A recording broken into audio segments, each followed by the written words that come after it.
For our first project is we are making 16 types of stitches, which is the stitches that I choose is buttonhole, lazy daisy, running stitch, fishbone, spider web, cross stitch, back stitch, chain stitch, blanket stitch, herringbone stitch, stem stitch, French knot, feather stitch, palestrina, and last but not least is Hungarian braided stitch. My mistake, we only made 15 types of stitches, not 16. So that is for the first project, and the element and principle that we can see on these types of stitches is a repetition of the line, which made by having to repeat the thread over and over again. And the color that I use is a cool and warm color, and there are also texture on the stitches that I make. And the pattern for this first project is very simple and also repetitive. There are also stitches that is a symmetrical balance and asymmetrical balance. For instance, the asymmetrical balance stitches that I make is the Hungarian braided stitch, while the symmetrical balance stitch that I use is the stem stitch. And there are also movement of the stitches that I make and contrast. So the material that I use is thread stitch on jeans fabric. So that's all for my first project. Moving on to my second project is embroidery. So for the second project, we are required to make a embroidery based on a scenery that has been proceeded by our lecturer. So this is the scenery that is chosen for my second project, which is a sunflower field at a western country. So in this second project, I use various types of stitches that I make previously in project 1. So the types of stitches that I use are commonly a fishbone stitch, French knot, and also I use blanket stitch, chain stitch, and running stitch as well.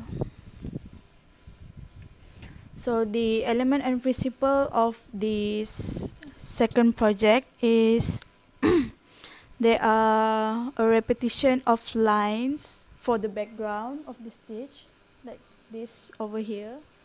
And then also there are repetition of lines in the subject matter of sunflower and the leaves that can be shown.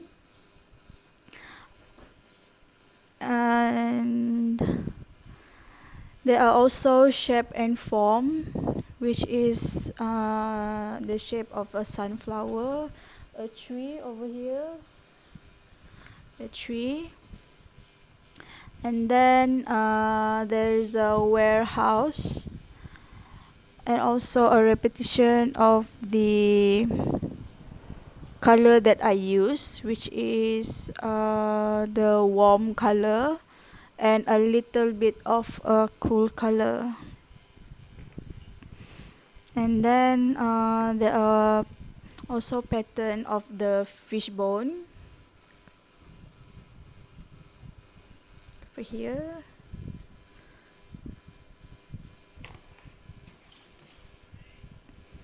And the scenery is portraying a calm countryside of a western country. And it is also when you go to these kind of places, you are having an escape from the hustle and bustle of the city. And then for my first and second project, my artist reference is Tanya, an embroidery artist from Moscow, Russia. So she is an embroidery artist, which mostly does a she do an embroidery of a scenery. So she also have many collections of embroidery for sale, and she has her own page on Instagram and as well as Pinterest. Okay, that's all for my second project, which is embroidery art.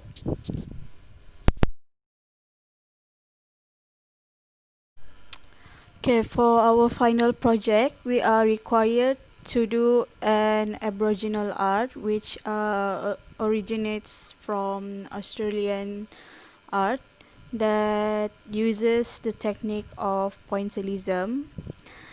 So the task is we are required to choose a state and a subject matter that symbolizes the state that we choose. So my state for this artwork is I'm doing a state of Sabah, which is my own hometown. So the subject matter for this final project is I choose the Merlin statue, which you can find it in Kota Kinabalu, and there are also a circle shape for the background, which resembles the sunsets, beautiful and mesmerizing sunsets that we can see when you came to our state.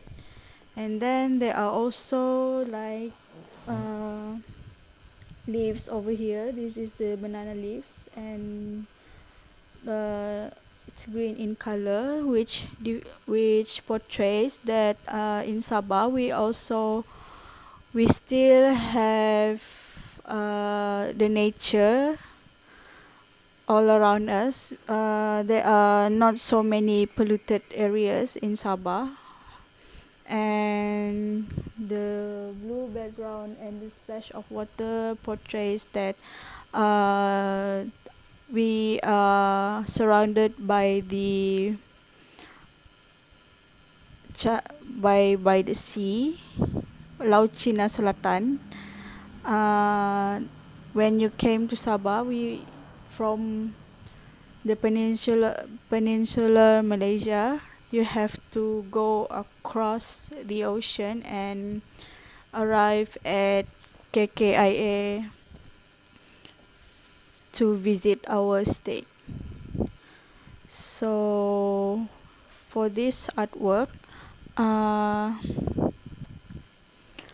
it is built to it is a famous place to visit, which is at the waterfront KK. You can enjoy many things like the seafood.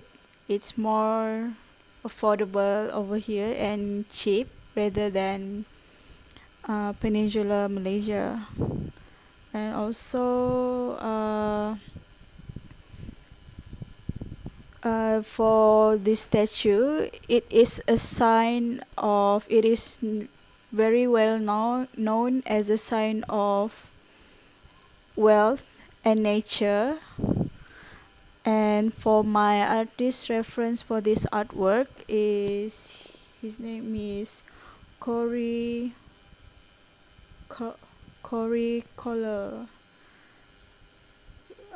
She makes aboriginal art based on nature subject matter, and the color that she uses is vibrant color. So for the color that I use is very vibrant, which is warm color for this